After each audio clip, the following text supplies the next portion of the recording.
Observem comigo.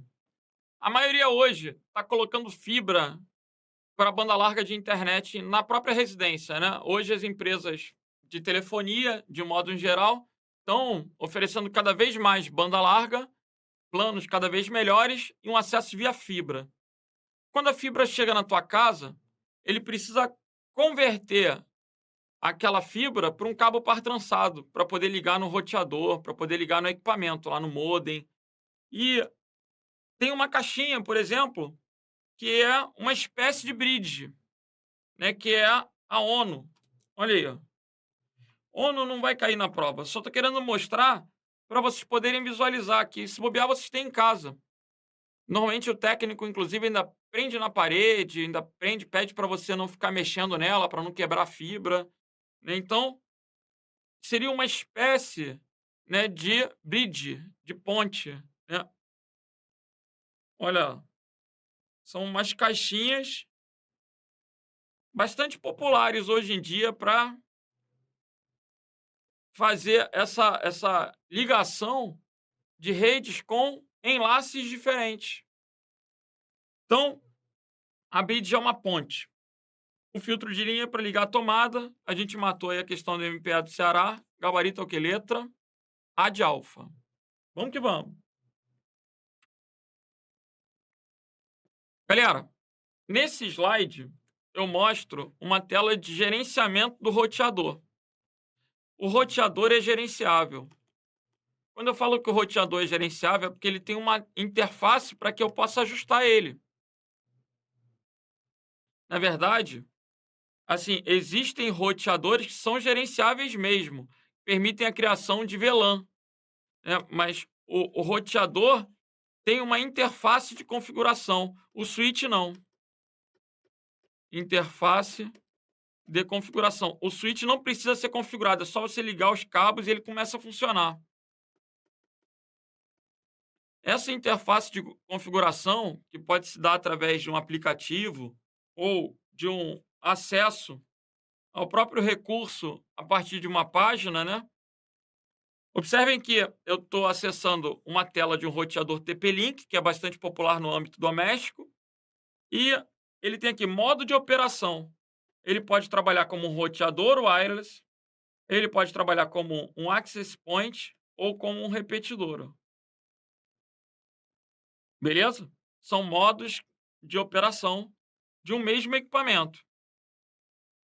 Vamos continuar.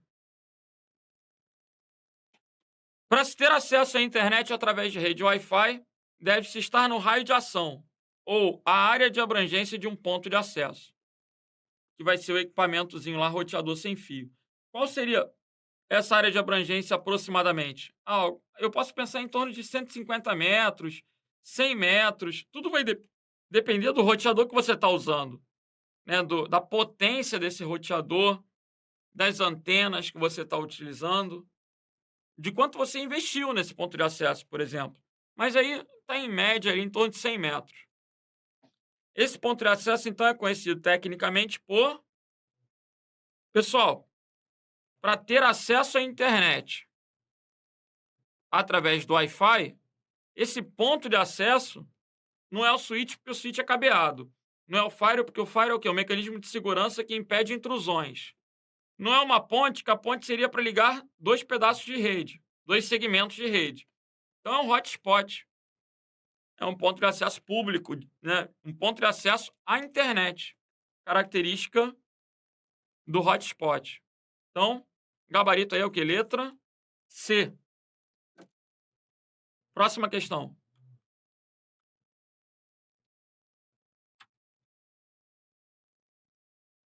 Considere as recomendações para um dispositivo utilizado em redes móveis.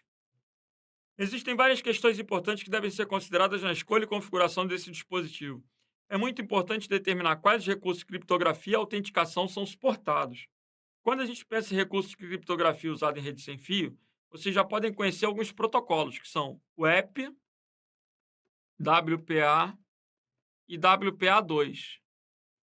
Nessa ordem, o EP, WPA e WPA2 são protocolos criptográficos. Quando você habilita esses protocolos, você tem que colocar senha na sua rede. protocolos criptográficos. Não é nada legal você deixar a sua rede desprotegida, sem senha. Primeiro, porque qualquer um que estiver conectado à sua rede pode interceptar pacotes e farejar seus dados. Segundo, porque quanto mais gente estiver usando a rede, menor é a taxa de transmissão. Então, ainda que seu vizinho seja super bem intencionado, quando você compartilha a rede com ele, enquanto ele estiver usando, você tem que ficar esperando. Outro fator importante é saber se o dispositivo possibilita upgrade de firmware, permitindo incorporar novos padrões e eventuais correções lançadas pelo fabricante. O firmware é o programa gravado de fábrica lá. Muitos modelos vêm com configurações de fábrica que são de conhecimento público, incluindo senhas default. O que seriam as senhas default? Tipo ADM, ADM, ou admin, admin. Vamos dar uma olhada aqui.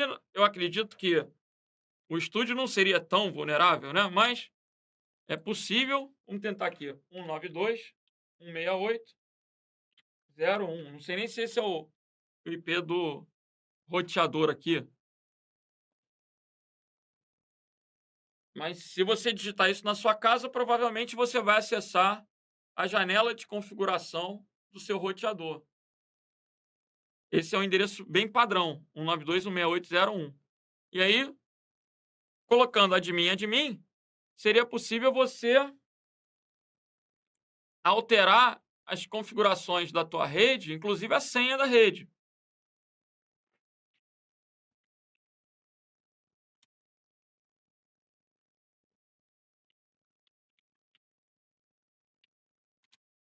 Olha aí. Aqui eu estou conectado com um cabo, né? Então já muda a história. 192.168.21.1. 192.168.21.1. Aqui eu teria a configuração, né? Mas que não vai ser padrão. Seria muita bobeira botar o admin admin. Não é. Mas tem gente que nunca mexeu nisso. E aí, se eu entro na rede da pessoa e eu não tenho nada para fazer, às vezes de curiosidade, eu posso dar uma olhada. E assim, a única coisa que vai acontecer é que ela vai ter o trabalho depois de resetar o roteador e ter que configurar tudo de novo, né? Porque eu posso bagunçar a rede dela. Se ela tem acesso físico, também ela reseta. Esse papo de SSID, ó, é extremamente importante que todas as configurações originais sejam mudadas antes de colocar esse dispositivo de rede móvel em produção, incluindo senhas de administração, SSID, chaves, o app, etc. SSID é o nome da rede, propriamente dito. Lá no meu prédio, por exemplo, é uma briga danada, porque é um tal de, né, o cara botar o nome da rede com palavrão, colocar meu vizinho é corno. Aí tu, quando clica lá no Wi-Fi, tu vê aquilo, aí tu se estressa. Aí você bota o nome da rede que você quiser, dentre as regras, óbvio, para a criação de SSID. Então, vamos continuar. Um estagiário, ao ler essas recomendações, conclui-se que trata do dispositivo denominado. Esse dispositivo, gente, não pode ser um hub, né? O que ele está colocando aí? Dispositivo utilizado em redes móveis. Vai ser o quê? Um access point. Então, mais uma questão falando sobre o AP. Lembra que o hub, além de estar em desuso, é obsoleto. Está em desuso, é um concentrador de conexões. O switch não tem esse R no final, é a evolução do hub. O SNMP é um protocolo que vai gerenciar informações sobre equipamentos da rede. Nem é hardware, é um programa, é um protocolo. E o Bluetooth? O Bluetooth vai ser um padrão para conexão de equipamentos sem fio, com curto alcance, baixas taxas de transmissão, mais barato que o Wi-Fi. uma alternativa Wi-Fi para equipamentos que demandam de menor taxa de transmissão. Então, é de menor custo mesmo, né? O gabarito aí é o quê? Letra D de delta. Vamos que vamos. Questãozinha da CREMESP. Há um padrão global de comunicação sem fio, estabelecido lá pelo I3E, de baixo consumo de energia, que permite a transmissão de dados entre dispositivos desde que um esteja próximo do outro. Uma combinação de hardware e software é utilizada para permitir que esse procedimento ocorra entre os mais variados tipos de aparelho. A transmissão de dados é feita por um meio que permite que um dispositivo detecte o outro independentemente das suas posições. Independentemente das suas posições. Mobilidade, sendo necessário apenas que ambos estejam dentro do limite de proximidade. A princípio, quanto mais perto um do outro, melhor. Todos esses princípios são válidos para qualquer comunicação via rádio, né? Quanto mais perto, melhor. Agora, o padrão de comunicação e meio de transmissão são corretos e respectivamente. Vamos lá. O infravermelho não trabalha com micro-ondas. Radiofrequência trabalha. Wi-Fi trabalha com radiofrequência. O problema é que ele não quer ele quer o padrão e o meio, respectivamente. Radiofrequência não é um padrão. Radiofrequência é genérico. Wi-Fi trabalha com radiofrequência, Bluetooth trabalha com radiofrequência, a rádio AM e FM do teu carro trabalham com radiofrequência. Então, radiofrequência é um gênero. Wi-Fi é uma espécie. O padrão é o Wi-Fi. Aqui está invertido. Está errado, não pode.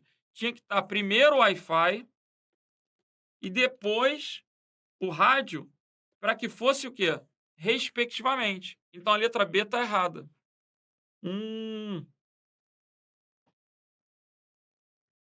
O IMAX é um padrão. O IMAX é o padrão 802.16. Eu vou, de uma maneira popular, colocar nesse primeiro momento que o IMAX para vocês é como se fosse um Wi-Fi que pega um bairro, um Wi-Fi grandão. Vai cobrir uma área de alguns quilômetros. Legal? Bluetooth, radiofrequência é a resposta. Wi-Fi não usa Bluetooth. O IMAX não usa fibra ótica porque o IMAX é sem fio. Então o gabarito aí ficou letra D de delta. Uma questão interessante. Cara, depois dessa aula, você não pode confundir o wireless com Wi-Fi, com Bluetooth, você não pode. Você tem que entender que o wireless é gênero, né? Qualquer coisa sem fio é wireless. Pode ser infravermelho, pode ser Bluetooth, pode ser Wi-Fi, pode ser NFC, pode ser RFID. Tem um monte de tecnologias que usam o quê? Transmissão sem fio. É wireless. Quando eu falo Wi-Fi, eu estou especificando que eu vou transmitir em 2.4 GHz.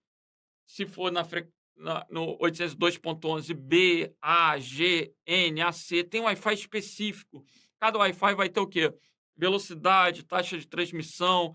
A gente tem protocolos criptográficos para o Wi-Fi, uma série de padrões.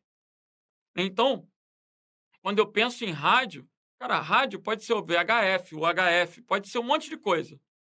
Mas, para gente, o que eu preciso é que vocês saibam o Bluetooth e o Wi-Fi. As frequências e as características. Na prática, qual uma grande diferença do Wi-Fi para o Bluetooth? Primeiro, o Wi-Fi é muito rápido, o Bluetooth, se comparado com o Wi-Fi, é lento. Segundo, o Wi-Fi tem um alcance maior, o Bluetooth tem um alcance menor. Então, se eu pensasse nas primeiras gerações do Bluetooth, o alcance era de 2, 3 metros. Hoje tem Bluetooth que vai até 100 metros. Mas você tem que pensar no Bluetooth como inferior ao Wi-Fi. Essa é a característica dele mesmo, é a natureza dele. E o fato dele ser mais barato. Então eu posso ter um mouse Bluetooth de baixo custo. Assim, não é caro mais hoje em dia um mouse sem fio, um mouse Bluetooth, um teclado com Bluetooth, né? Hoje, qualquer celular tem Bluetooth. Você bota o fonezinho de ouvido com sem fio também Bluetooth. E aí você vai tendo o quê? Os enlaces de curto alcance, né, 2, 3 metros ali, e baixo custo. São características do Bluetooth, ok? O Bluetooth trabalha com rádio? Sim, né? Não é infravermelho. Infravermelho é o controle remoto. Bluetooth é com rádio. Então, o gabarito é o quê? Letra D.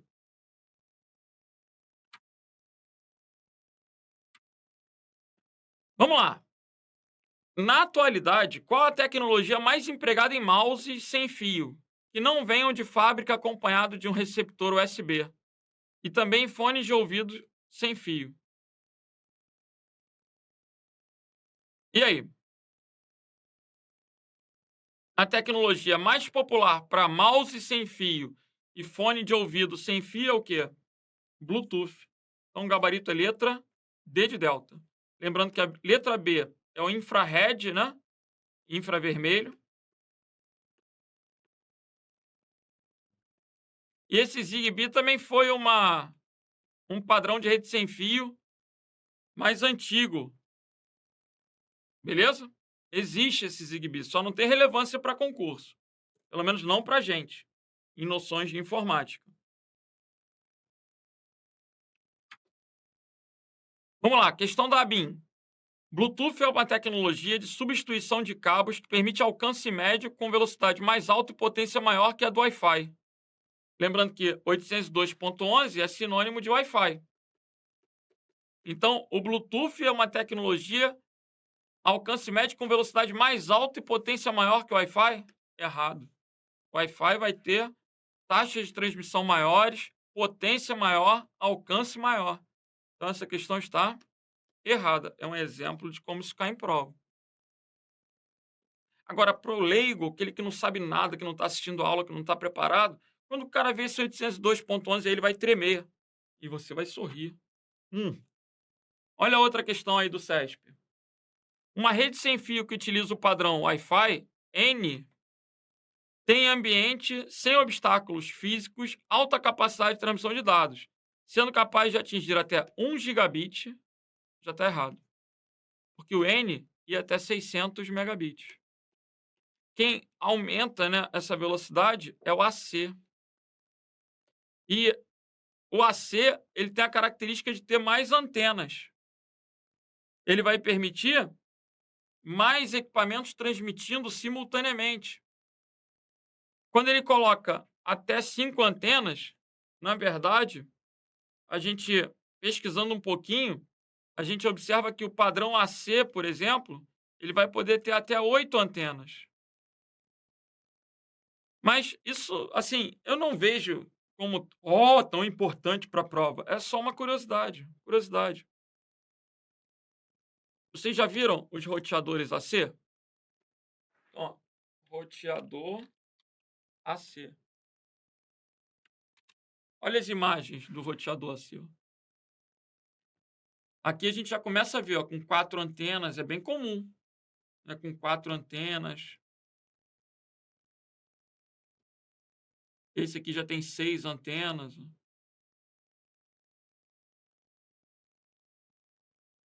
Então, uma característica dele realmente é ter mais antenas. Vamos voltar. O padrão 802.11 AC, que opera com velocidade de até 1.300 megabits, utiliza a faixa de frequência de o AC, 5 GHz. Aí vocês têm que lembrar da tabela que a gente fez anteriormente. Beleza? Então, TRE da Bahia, o padrão AC, 5 GHz. Legal? Lembrem que nessa prova da Empresa Brasileira de Serviços Hospitalares, ele não está se referindo ao N, ele meio que está se relacionando com quem?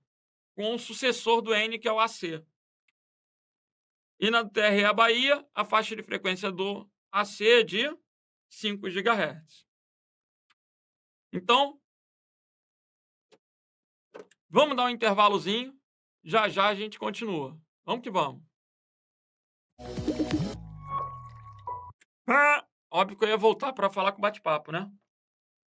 Deixa eu ver aí, quantas pessoas estão assistindo aí a aula, gente? Fala pra mim aí. Fala aí, Pablão. Quantos estão assistindo a aula? A gente vai dar um intervalo, né? Tomar um café, daqui a pouco a gente volta. Ih, caramba, pior que faltaram 2 questões só, né? Tava bem acabando, mas eu não sabia. Não tem problema não, dá um intervalo, depois volta, fala as 2 questões, não tem problema nenhum. E depois a gente vai ver um assunto pesado, pesado mesmo, pesado que eu digo é tipo punk, né, aquele assunto pedreiro. A gente vai falar um pouquinho sobre classes de endereçamento para na aula da tarde tentar falar sobre máscara de rede. São assuntos, assim, a nível de Polícia Federal, Polícia Civil Distrito Federal para escrivão, Polícia Federal, concursos da área fiscal, concursos top, né. Esse assunto de rede sem fio ainda é bem popular, mas a parte que a gente vai entrar em classe, máscara de rede, é um assunto já bem porreta. Legal?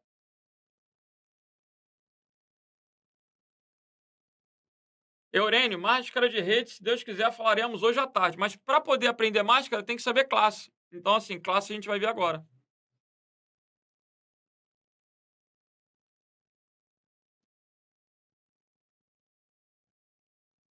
Não tem nada a ver com vírus não, Eurênio, é coisa de rede.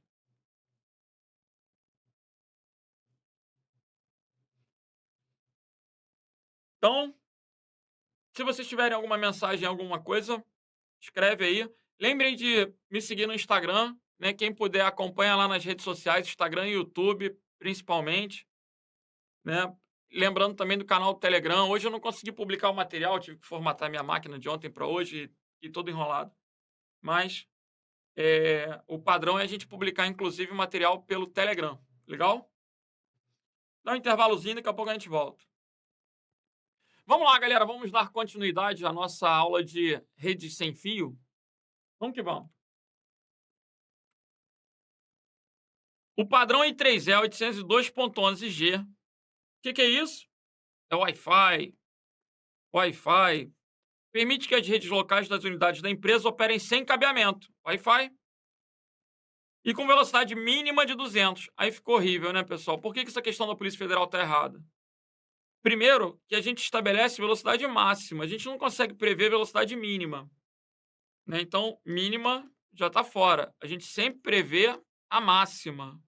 A mínima vai depender de uma série de fatores, distância, interferências, perdas. Então, isso já seria um erro grotesco. E o 802.11G, velocidade máxima de 54 megabits. Então, se o máximo é de 54 megabits, como é que o mínimo vai ser 200? Essa questão está errada. Legal? Mostrando para a gente a necessidade de conhecer os padrões do Wi-Fi B, A, G, N, AC e suas respectivas frequências e velocidades máximas. Então, errada essa questão de escrivão da Polícia Federal. Vamos para a FUB. Os padrões de rede sem fio 802.11a, B, G e N operam na mesma faixa de frequência? Não, porque o A opera em 5, o B em 2.4, o G em 2.4 e o N em 2.4 ou 5. Então, a gente tem o A que não é compatível com o B, não operam na mesma faixa de frequência. Essa questão está errada. Próxima questão. As redes de computadores podem ser classificadas de acordo com a sua abrangência geográfica. Legal. Quando a gente fala em abrangência geográfica, a gente está falando em escopo, em tamanho. Dentre os seguintes padrões, o que possui abrangência classificada como WAN. Legal essa questão. Seguinte, quando eu penso no Wi-Fi, que é o 802.11, ele é um padrão atualmente usado em redes locais wireless, então o que a gente chama de WLAN. O Wi-Fi é uma WLAN. Wi-Fi 100 metros não vai ser extensa, não é uma área extensa, não liga países, continentes, né? Agora, Existe o WiMAX, que é 802.16, que é o WMAN, que vai ligar redes metropolitanas, ok? Também não atenderia o enunciado. Existe o Bluetooth, que é 802.15. Então essa letra E é o Bluetooth, que vai ligar redes pessoais. O Wzinho na frente é de wireless. Então, quem seria voltado para as redes WAN, né, que seriam as redes WAN sem fio? Quem seria voltado para as redes WAN? Por exemplo, a telefonia móvel. E quando eu penso na telefonia móvel, né, a transmissão de dados via telefonia móvel, eu posso pensar no 3G, no 4G. E a tecnologia adotada meio que mundialmente no 3G é o MTS. Não custa nada você já gravar. E no 4G, LTE. Ok?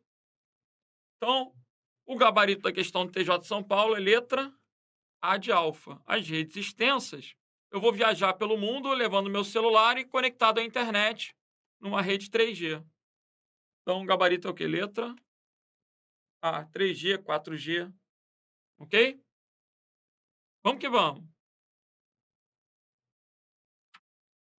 Um tipo de conexão à internet que usa conexões 3G ou 4G. Sua transmissão se dá através de micro-ondas. Lembre-se que na telefonia celular a gente tem estações base na Terra. E a gente se comunica através dessas células. Então, trata-se de celular. Quando eu penso em 3G ou 4G, é a comunicação através de estações terrestres, estações bases, que são as células. Em cada bairro tem um antenão, né? A comunicação se dá através dessas antenas. Logo, não é satélite, ok? O meu telefone não é via satélite. O meu telefone é celular. Meu telefone celular se conecta a antenas que estão no meu bairro. Na minha região tem uma antenona lá. São as chamadas estações base. E aí eu vou me conectar a essas estações bases que vão formando as células, né? Cada bairro, cada região vai ter um antenão, vai ter uma célula. E aí eu vou poder, naturalmente, conversar e fazer o handoff, né? Trocar de célula tranquilamente pelas tecnologias de celular. Lembrando que essa tecnologia PLC é internet via rede elétrica, ok? É rede usando cabo da fiação elétrica. Então, o gabarito da questão é letra A de alfa. Pessoal, o que seria essa comunicação via satélite? A comunicação.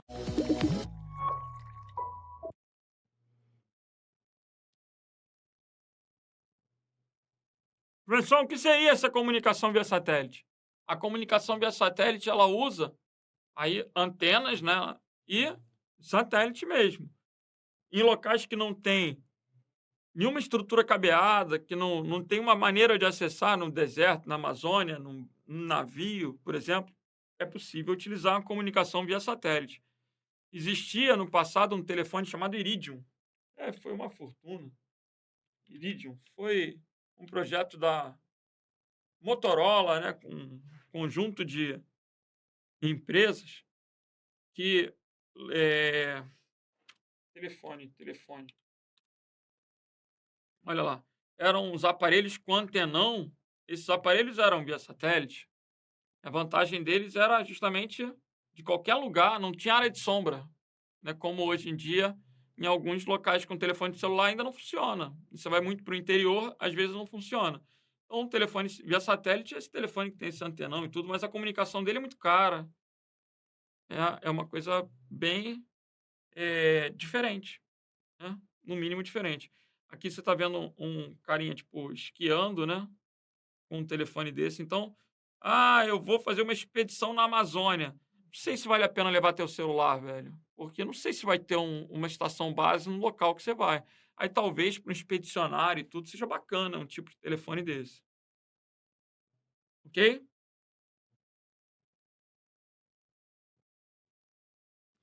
Vamos que vamos. Guilherme é analista de suporte de uma grande empresa do ramo farmacêutico e eventualmente necessita se conectar na rede corporativa pela internet quando está fora do seu local de trabalho. Olha aí que bacana, uma questão do TRE do Pará desse ano para, né, concursos da área jurídica, a Banco BFC. Vamos ver. Olha que legal. Ele quer acessar a internet em home office. Hoje, cada vez mais se fala em home office. Qual é a maneira segura de se conectar à rede corporativa via home office? Com o seu próprio laptop por um Wi-Fi público. Qual é o problema do Wi-Fi público? É a interceptação. Esse Wi-Fi ele tem que ter uma senha, eu tenho que trabalhar com criptografia, né? O interessante é isso. Ele quer saber aqui a forma segura, a forma mais segura, né? Eu tenho uma prova de múltipla escolha, é uma forma mais segura. Pelo 4G do seu smartphone é uma boa, com o seu próprio smartphone. Vamos ver. Com o seu notebook corporativo e pela rede VPN em uma corporação, em uma conexão não compartilhada. Esse é o gabarito. Com o seu notebook corporativo e pela rede VPN em uma conexão compartilhada. Entre usar o smartphone dele para uso pessoal e o notebook corporativo, óbvio que o notebook corporativo vai ser mais seguro, né? Porque o smartphone dele de uso pessoal, ele tem um monte de aplicativo, ele recebe um monte de coisa no WhatsApp, enfim, acaba se tornando mais vulnerável. O notebook corporativo, então, seria mais seguro. Agora, utilizando uma VPN, ele vai poder acessar a intranet da empresa com técnicas de criptografia e tunelamento. VPN é uma rede privada virtual. Então, a VPN é bem legal. Agora, em uma conexão compartilhada ou não compartilhada? Ah, gente, conexão compartilhada vai ter mais gente usando aquela conexão, então o risco de interceptação é maior. Na não compartilhada, o risco diminui. Então, o melhor aí seria o quê? Ele usar um laptop da própria empresa, acessar via VPN, em uma conexão com a internet não compartilhada com outras pessoas. Então, o gabarito aí é o quê, gente? Letra C de Charlie, beleza? E aí, a gente vai esgotando a sequência de questões planejadas para essa aula de redes wireless, beleza? Vamos que vamos, galera.